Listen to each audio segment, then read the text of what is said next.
اور قرض جو لینا ہے وہ ضروری نہیں ہے.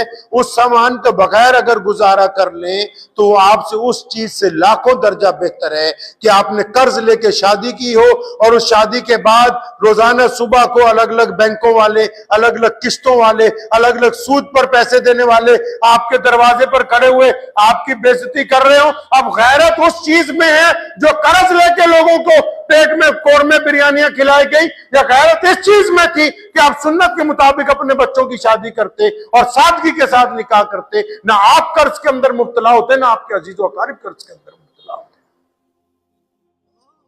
اسلام نے درس دیا ہے لوگوں کو, اپنی غیرت کو باقی رکھو, منتیں نہ کرو لوگوں کی جا جا کے. اللہ نے جس حال میں آپ کو رکھا بہت بہتر ہے. یہ کس نے سمجھا دیا کہ قرضہ لے کے زندگی گزارو؟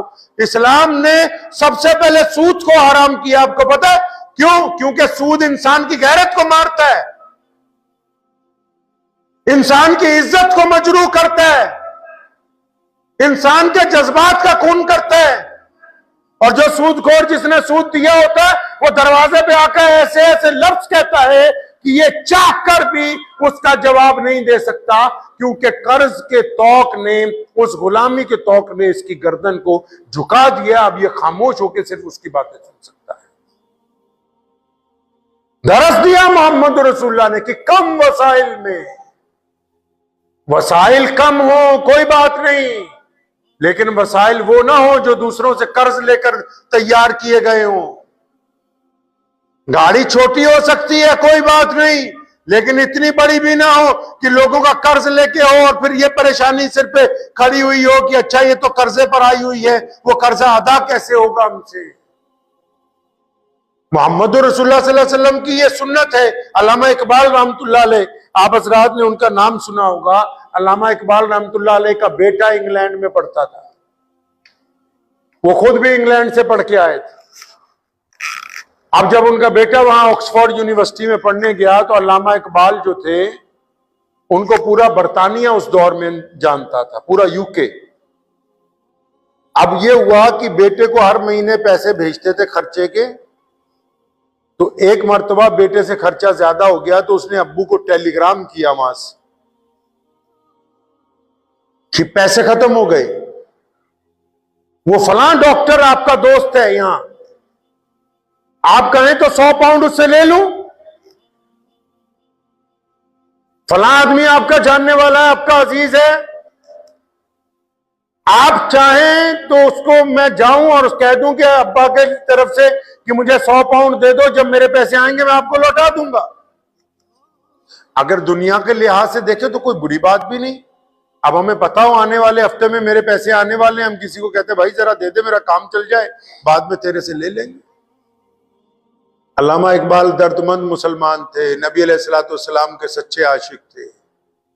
پتہ ہے آپ کو, اقبال کبھی عمرہ کرنے نہیں گئے, حج کرنے نہیں گئے, جاتے تو ان کا ہارٹ فیل ہو جاتا. اتنی ہمت ہی نہ جٹا پائے کہ محمد رسول اللہ صلی اللہ علیہ وسلم کے روضے کے سامنے پیش کیسے ہونا ہے, اتنی ہمت ہی نہ جٹا پائے. آج تو لوگ کہتے ہیں کہ جالیوں کو ہاتھ لگانا گناہ ہے کہ نہیں گناہ. ارے یہ انگلیاں بھی اس قابل ہیں جو محمد رسول اللہ کی جالیوں کو لگ جائیں, یہ اس قابل ہیں چہرے کہ نبی علیہ الصلوۃ والسلام کے روضے کے سامنے آنکھ اٹھا کے کھڑے ہو جائیں. ان کا تو کام ہے کہ ندامت سے آنکھیں جھکی ہوں, آنسوؤں کا خراج پیش کر رہی ہوں کہ اللہ تبارک و تعالیٰ نے یہ موقع دے دیا کہ ہم رسول اللہ صلی اللہ علیہ وسلم کے دربار تک پہنچے, ان کے روضے کے سامنے پہنچے. تو علامہ اقبال کے بیٹے نے چٹھی لکھی علامہ کو, ٹیلی گرام کیا کہ ابا پیسے ختم ہو گئے, تو آپ کے دوست ہیں ان سے 100 پاؤنڈ لے لیتا ہوں, جب آپ کی طرف سے پیسے آئیں گے منی آرڈر تو میں ان کو لوٹا دوں گا. تو علامہ اقبال نے اس پر ایک نظم قلم بند کیا اور اس کا ایک مصرع اپنے بیٹے کو لکھ کے بھیجا. فرمایا خودی نہ بیچ غریبی میں نام پیدا کر, خودی نہ بیچ غریبی میں نام پیدا کر. فرمایا اگر تو آج ادھار لے لے گا پھر تو تیری گردن اس ڈاکٹر کے آگے جھک جائے گی. آج عادت پڑ گئی اگر مانگنے کی, ادھار لینے کی عادت پڑ گئی, پھر ساری زندگی میں تم بڑے آدمی بننے والے نہیں ہو.